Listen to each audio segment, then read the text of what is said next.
sus Biblias en Juan, el Evangelio según San Juan, capítulo 17. Evangelio según San Juan, capítulo 17.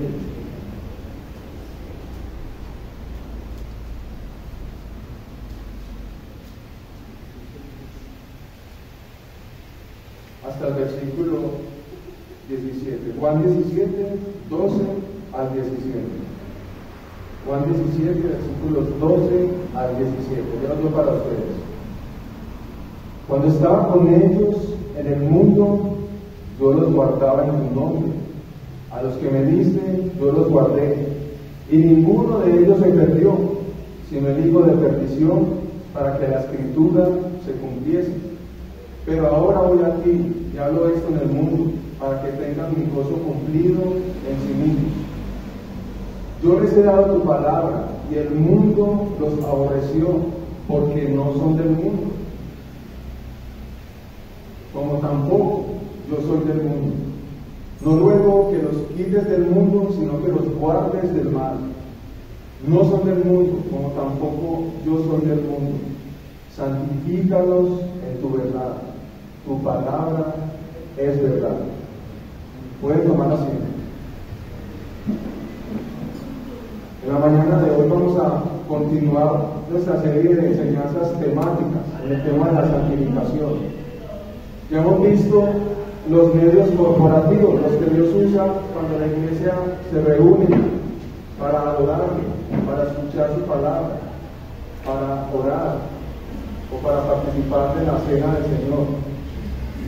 Y hoy vamos a empezar a ver los medios individuales de santificación que Dios usa. Y empezaremos con el primero de ellos, y es la lectura privada de la palabra de Dios. La lectura privada de la palabra de Dios. Ese será el título de nuestra enseñanza hoy. Quiero que veamos 4 puntos acerca de la lectura privada de las palabras de Dios. Vamos a ver el lugar que le ocupa en la obra que Dios hace de santificación. Recordemos, santificación es parecernos a Cristo en su santidad, en su estilo de vida, en su carácter. En segundo lugar, veremos la forma como la Biblia opera en ese proceso de santificación. Y en tercer lugar, veremos la necesidad que tenemos de asimilar la palabra. Vamos a ver qué tiene que hacer el creyente con la Biblia para poder que ella contribuya a nuestra santidad. Y finalmente veremos algunas directrices prácticas. Vamos a ver en primer lugar el lugar que la Biblia ocupa en nuestra santificación personal.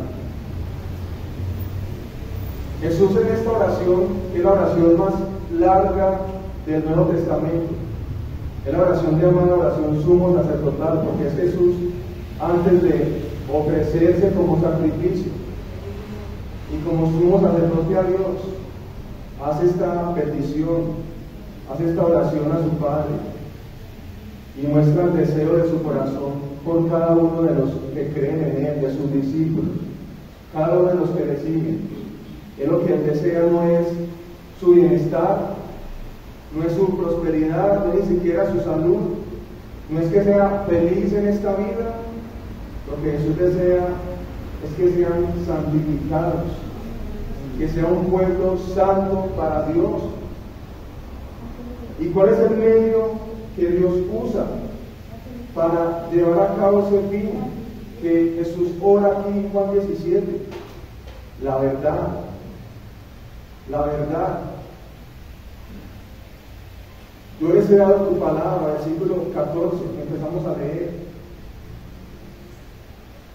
Y Él está orando no por incrédulos, sino por gente que ya ha participado de un proceso inicial de santificación, que han sido cortados del mundo y creen no solamente y oran, no solamente por ellos, sino por los que han de creer en Cristo, por la palabra de estos apóstoles que van a escribir bajo inspiración del Espíritu Santo.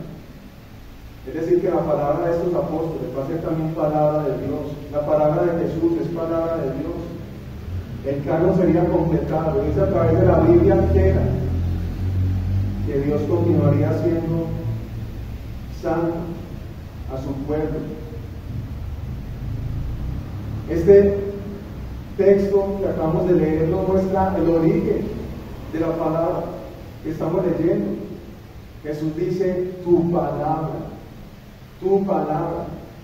Los apóstoles llegan en nombre de Cristo a una ciudad de Tesalónica, primera a los Tesalonicenses 2:13, nos muestra que estos paganos recibieron la palabra de Dios, no como palabra de hombres, sino según es en verdad palabra de Dios, la cual actúa en vosotros, los creyentes. ¿Cuál es el medio que Dios usa y que actúa en los creyentes para hacerlos santos? No es la palabra de los hombres, sino la palabra de Dios que oímos a través de los autores que Él inspiró y que terminaron el canon del Nuevo Testamento. Es decir, que existe una relación estrecha entre comprender la verdad de Dios y crecer en santidad. Como Jesús lo dice antes a sus discípulos en Juan 15:3, vosotros estáis limpios por la palabra que os he hablado. Y lo que nos dice Efesios 5, que Jesús usa para lavar su iglesia, para hermosearla, para santificarla. La herramienta con la cual Jesús la lava es la palabra, con la palabra de Dios. Es que Él purifica su iglesia. Cuando Pablo se estaba despidiendo de Éfeso y de los pastores que estaban en Éfeso, Él les dice, ahora hermanos, en Hechos 20:32, os encomiendo a Dios y a la palabra de su gracia. ¿Y qué poder tiene esa palabra de la gracia de Dios? Que tiene poder para edificarnos. Pablo llama aquí a la palabra de Dios la palabra de su gracia. Recordemos las doctrinas de la gracia reveladas en la palabra de Dios. Este libro nos revela nuestra condición espiritual delante de Dios, que estamos en depravación radical. Es decir, que no podemos ir a Jesús a menos que el Padre nos arrastre a Él. Ninguno puede acercarse a Él. Pero también este libro nos revela que Dios entregó un puñado de hombres a Cristo en la eternidad, los eligió. Y nos muestra que Cristo viene a morir en la cruz por esos hombres que el Padre eligió y le entregó.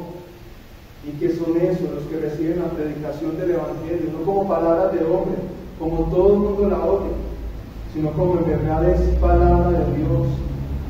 Y esa palabra los preserva. Y Dios los guarda hasta el fin, hasta su muerte o hasta la segunda venida. Y esa palabra de gracia, esas doctrinas de la gracia, son poderosas para sobreedificarnos, para nuestro crecimiento, para nuestra madurez, para nuestra confianza en Dios, para nuestra santidad. Nosotros somos renacidos según Primera de Pedro 1, quiero que vayamos allí, Primera de Pedro capítulo 1.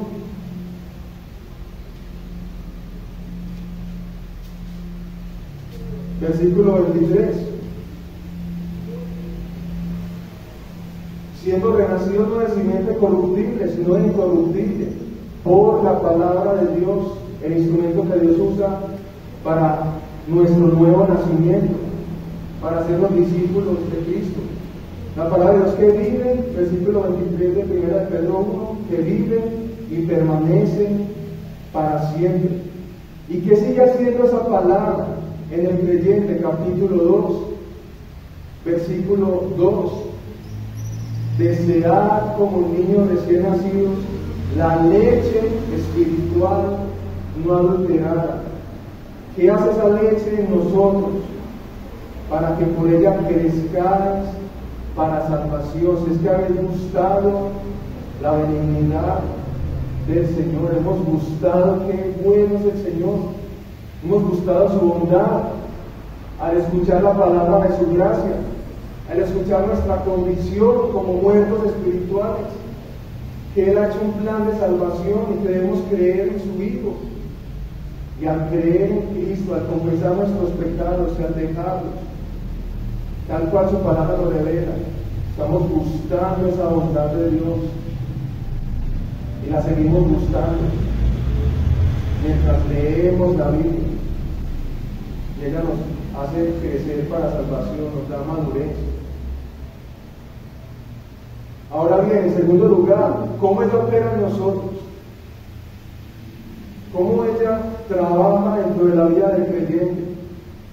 Creo que hagamos a 2 Timoteo, capítulo 3. 2 Timoteo, capítulo 3.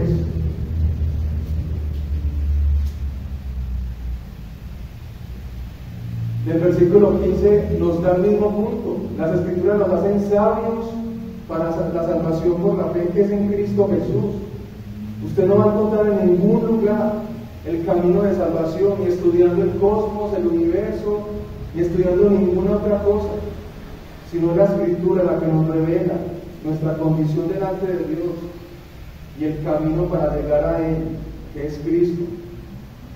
Y luego de decirnos esto, Pablo dice a Timoteo, en el versículo 16, toda la Escritura es inspirada o exhalada, respirada por Dios y útil para enseñar, redarguir, corregir, instruir. ¿Y cuál es la finalidad de esta operación de la palabra de Dios? A fin de que el hombre de Dios sea perfecto. Aquí está hablando a ministros cuando habla de hombre de Dios, pero eso también se aplica al discípulo de Jesús, al creyente. La meta a la cual Dios quiere que lleguemos es que usted sea perfecto. Es que usted, mujer, usted, varón, sea perfecto.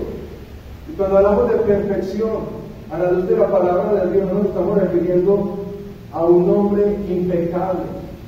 Es decir, que ella no puede pecar, que jamás peca, sino que estamos hablando de Mateo 5:48, sed vosotros perfectos como vuestro Padre que está en los cielos es perfecto. La perfección es una orden de Cristo.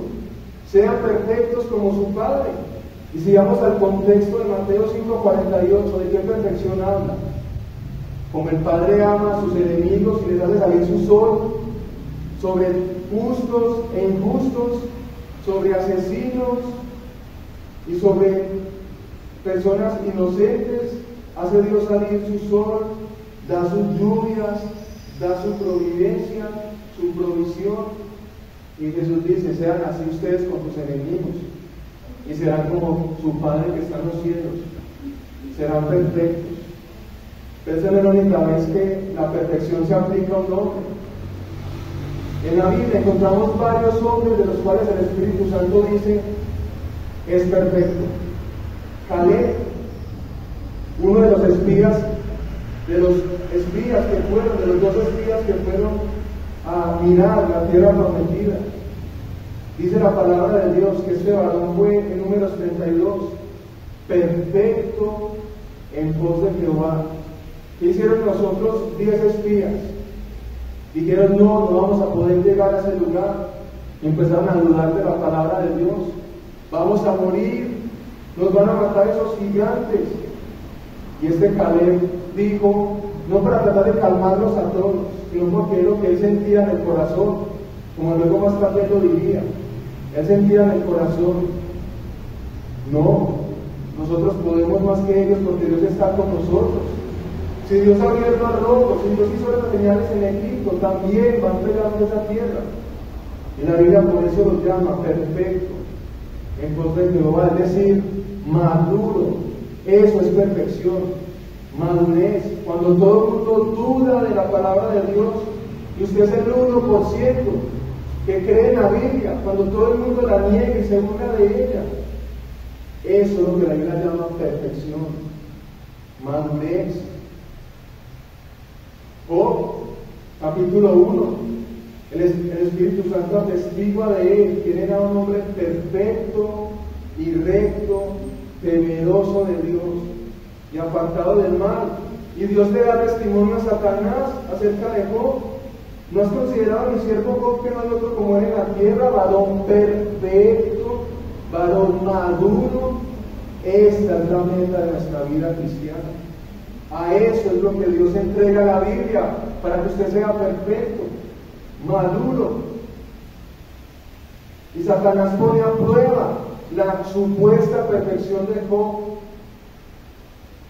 Y dice el capítulo 2, versículo 3, luego de que Job pasa una gran aflicción, Dios nuevamente dice a Satanás: ¿no has considerado a mi siervo Job, que no hay otro como él en la tierra, varón perfecto y recto, que sigue siendo temeroso de Dios, apartado del mal, que todavía retiene su integridad, aun cuando tú me incitaste contra él para que lo arruinara sin causa? Un Job en la ruina, en la prosperidad y en la ruina, su corazón era el mismo.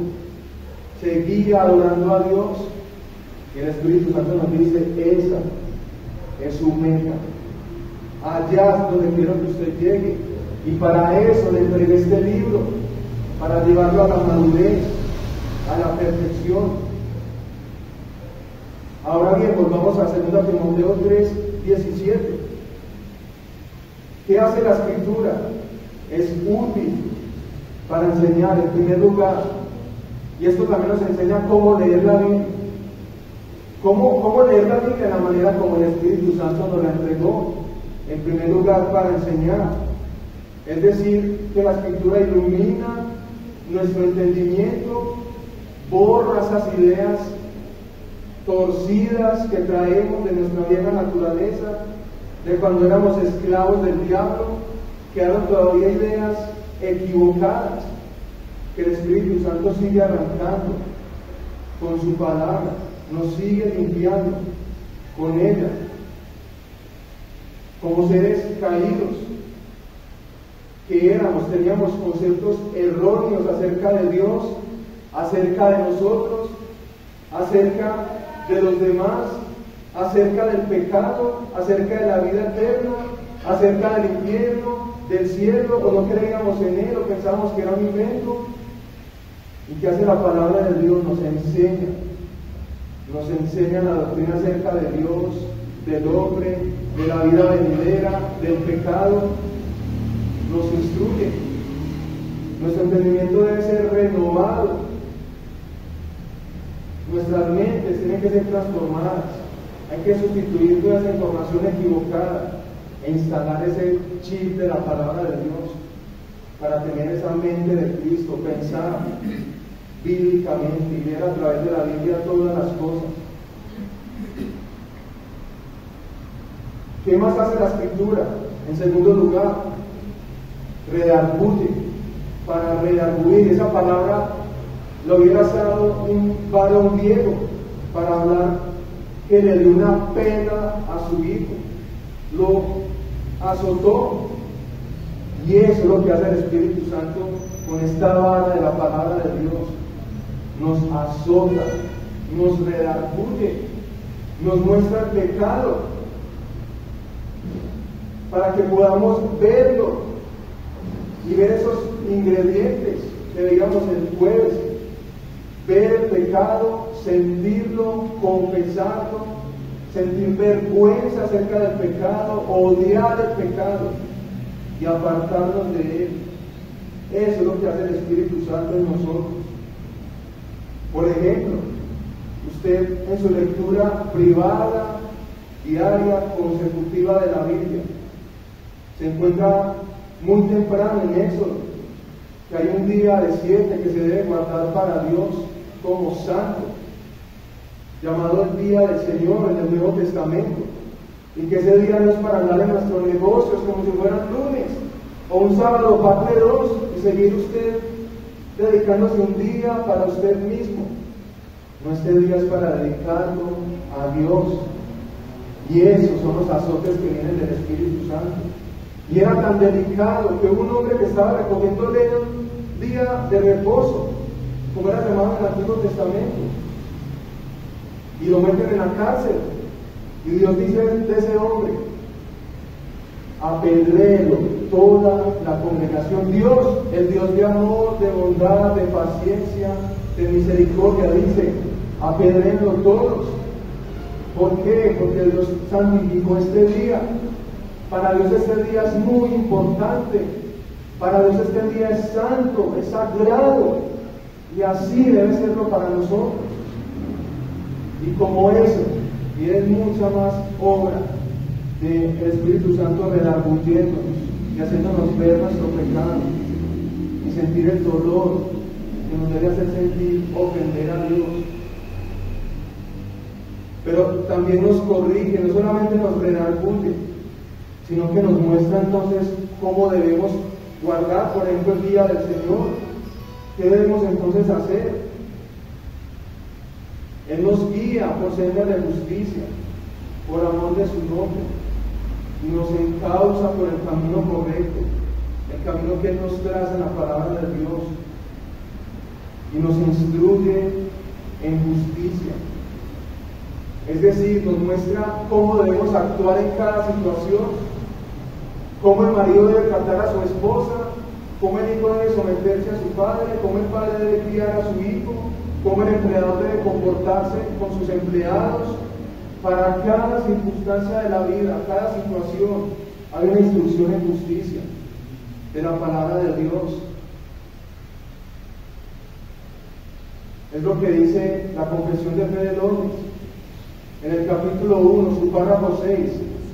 Todo el consejo de Dios tocante a todas las cosas necesarias para su propia gloria, la salvación del hombre, la fe y la vida, están expresamente expuestos o necesariamente contenidos en las sagradas Escrituras.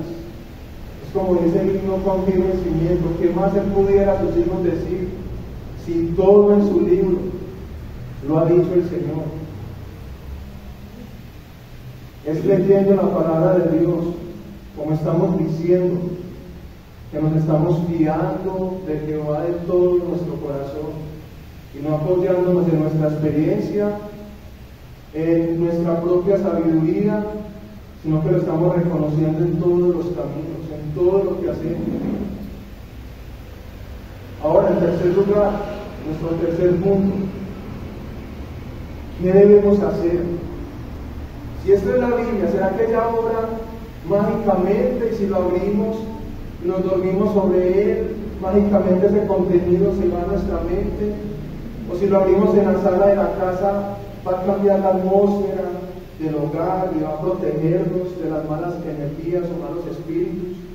No, hay un deber que tenemos que hacer respecto a la palabra de Dios. Ella es un libro como cualquier otro, un libro que debe ser leído. Dice el Salmo 119, versículo 9. Famoso salmo, ¿con qué limpiará el joven su camino? Con guardar tu palabra. ¿Y qué hace luego el salmista? Salmo 119, 10. Con todo mi corazón te he buscado, no me dejes desviarme de tus mandamientos. En mi corazón he guardado tus dichos para no pecar contra ti. Él ora, no dejes desviarme de tus mandamientos. Pero ¿qué hace él? Lo que le toca, su responsabilidad. En su corazón guardar sus dichos, los dichos de Dios para no pecar contra Él. Sí es nuestra responsabilidad orar, como vimos hace 8 días, pero es nuestra responsabilidad también buscar de todo corazón a Dios, guardando sus mandamientos, leyendo la palabra de Dios. Y miren lo que el salmista dice, la manera como Él los guarda. En mi corazón. Para los judíos todo sucedía en el corazón. Ellos no tenían la palabra para el cerebro. Para ellos el corazón era donde estaba su vida humana, pero también su vida intelectual, sus emociones, sus deseos, su intelecto, todo pasaba por la palabra, por el corazón, el corazón humano. Es en el corazón donde las personas conocían, es en el corazón donde usted entendía y hacía conexiones, donde discernía entre el error y el bien, donde usted sentía emociones, sentía dolor en su corazón como Ana. ¿Qué le dolía en el corazón a Ana? No tener un hijo. Es donde también sentía usted miedo, donde sentía confusión, ansiedad, depresión, pero también donde usted sentía el gozo. Y es con su corazón que David guardaba la palabra de Dios. Sobre toda cosa guardada, Proverbios 4:23, guarda tu corazón, porque de él, como dice la Biblia de las Américas, brotan los manantiales de la vida. Debemos cuidar sobre todas las cosas nuestra mente, porque ella es la fuente de nuestra vida. Debemos guardar nuestros pensamientos, porque ellos controlan el rumbo de nuestra vida. Como usted piensa, es como usted es. Y la pregunta es si sus pensamientos están regulados por la palabra de Dios. Sus emociones están reguladas por la palabra de Dios. Sus decisiones están en humillación a la palabra de Dios. Sus planes están regulados por la palabra de Dios. Eso es guardar en el corazón la palabra de Dios. Y así es como Dios nos pide que le amemos.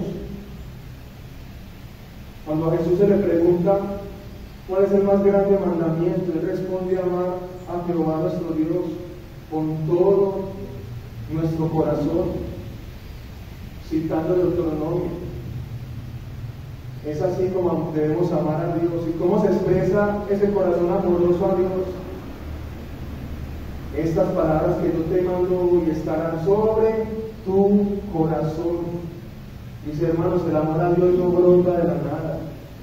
Es llenando el corazón de la Biblia, que vamos a terminar repitiendo este libro, que vamos a terminar hablando de este libro, que vamos a terminar pensando este libro, sintiendo este libro, tomando decisiones como este libro nos manda. En contracultura o en contradicción a los demás que siguen la corriente de este mundo. Cuando los demás toman decisiones, se basan en qué es lo más popular, qué hará queda bien ante los demás, pero no así el creyente. El creyente guarda la palabra de Dios en su corazón. Ahora, en cuarto lugar, vamos a ver algunas directrices prácticas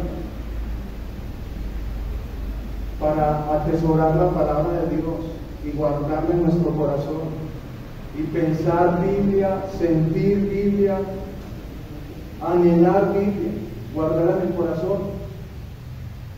En primer lugar, debemos leerla diariamente. Esto de lectura diaria no fue inventado por hombres.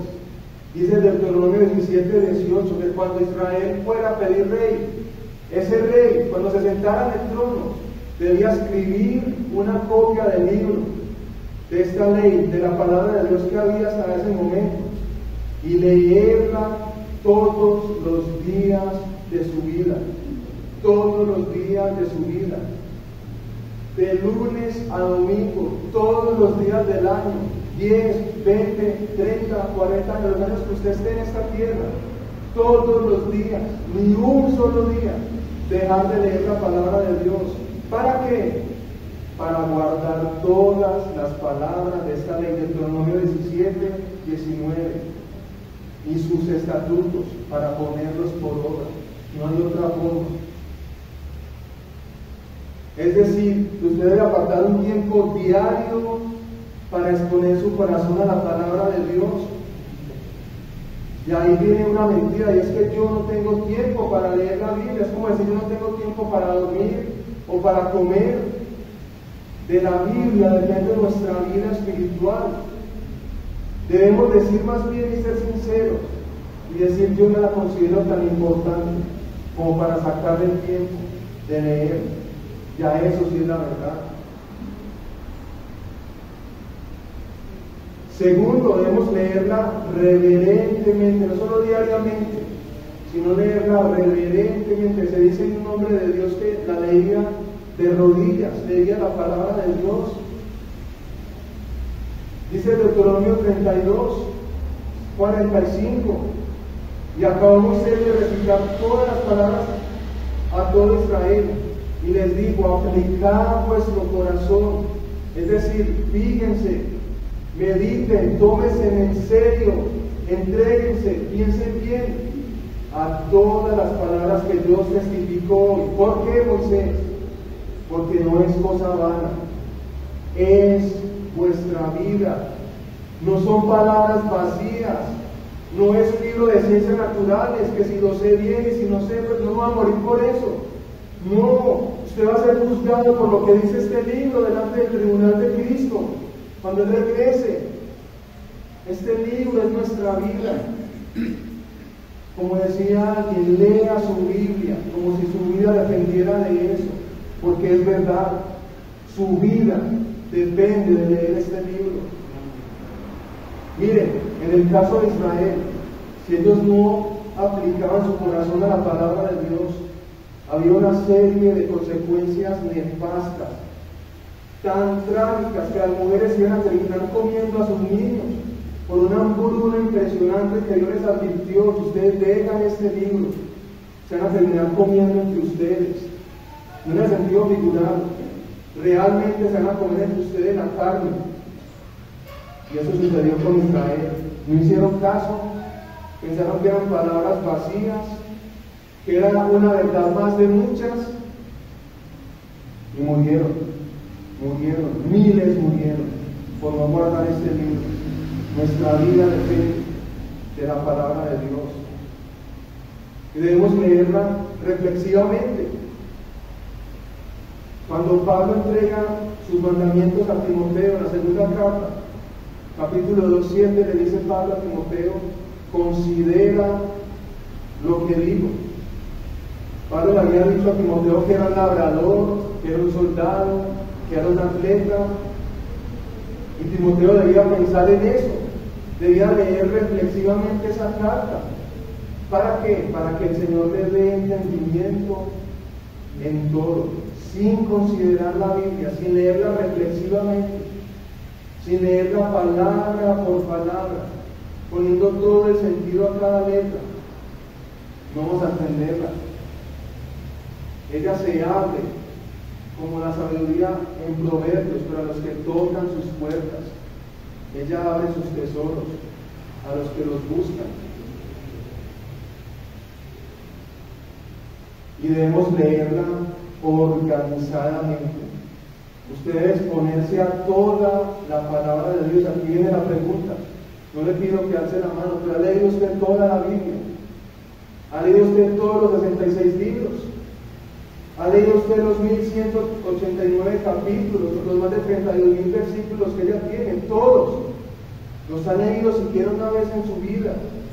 Este es el momento para comenzar a leerlo.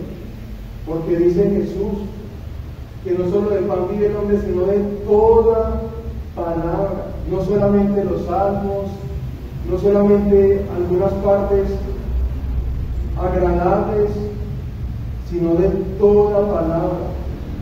Es que depende de nuestra vida, de toda palabra que sale de la boca de Dios. Y como leímos en 2 Timoteo, toda la Escritura, palabra por palabra, es inspirada por Dios. Y tan toda la Escritura que Cristo dice que ni una jota ni una tilde. Eso es como decir en el español la diferencia entre la P y la R. Cuando usted la pone en mayúscula, la P y la R, la única diferencia es un palito que sale de la barriga de la P. Esa es la diferencia entre la P y R. Y Jesús dice: ni una tilde, ni el más pequeño punto de una letra de la palabra de Dios va a pasar hasta que todo sea cumplido. Es decir, que Cristo dice: todo es palabra de Dios, todo lo que está en este libro, toda ella es útil para corregirnos, para redarguirnos, para instruirnos en justicia. Si usted lee su Biblia 3 capítulos y medio diarios, va a leerla en un año, Va a terminar de leer eso que a usted le parece tan grande, pero con disciplina, diariamente, sacando una parte de su día. La va a terminar de leer toda.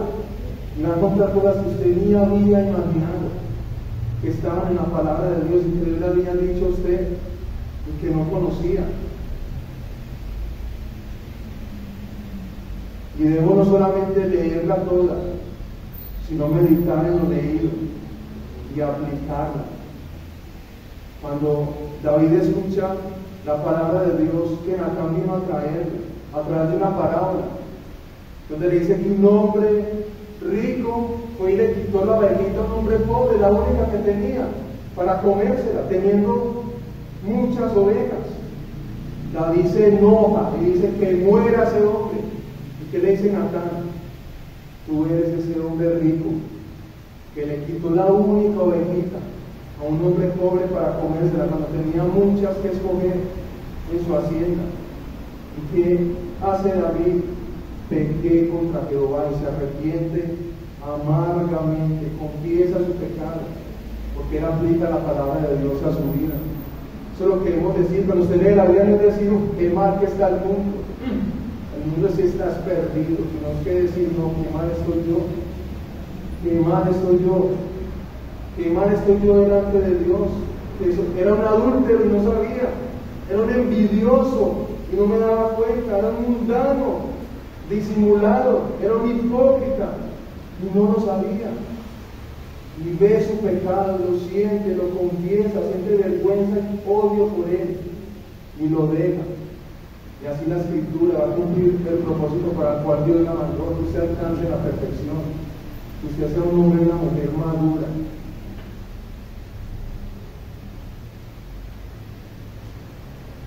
Quisiera recordar a los que están aquí sin Cristo, que usted, así no haya leído este libro, será juzgado delante de Él por lo que dice este libro. Este libro le dice que si usted no es cristiano, si usted no es discípulo de Él, va rumbo a la condenación eterna.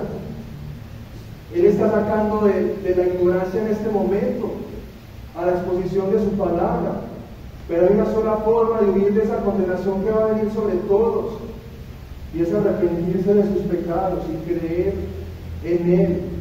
Y usted empezará la vida eterna desde esta tierra.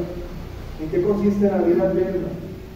En conocer a Dios y a su Hijo, a quien Él ha enviado. Y quisiera, antes de terminar, dar unas pautas acerca de cómo entender lo que leemos. Ya les he dicho que leamos la Biblia, pero cómo entenderla, de que ella nos habla. Dice Juan 5:39, Jesús a sus discípulos. Jesús perdona a los fariseos. Escudriñad las Escrituras, porque a vosotros os parece que en ellas tenéis la vida eterna, y ellas son las que dan testimonio de mí. Toda la palabra de Dios es una historia unificada que da testimonio acerca de quién, de Cristo. Toda la Biblia, como lo dijo muy bien un autor, se basa, tiene un fundamento en Génesis 3:15, cuando nos dice: y pondré enemistad entre ti y la mujer, y entre tu simiente y la simiente suya, esta te herirá en la cabeza, y tú le dirás en el calcañar. Aquí está hablando de Dios a la serpiente, diciéndole que de esa mujer iban a hacer una simiente que iba a aplastarle la cabeza a la serpiente, pero la serpiente iba a iba a morderla en el talón. Y de eso se trata el drama de la redención. Usted ve ese conflicto a lo largo de toda la Biblia, el conflicto entre la simiente de la mujer y la simiente de la serpiente. Ve ese conflicto entre José y sus hermanos, entre David y Goliat.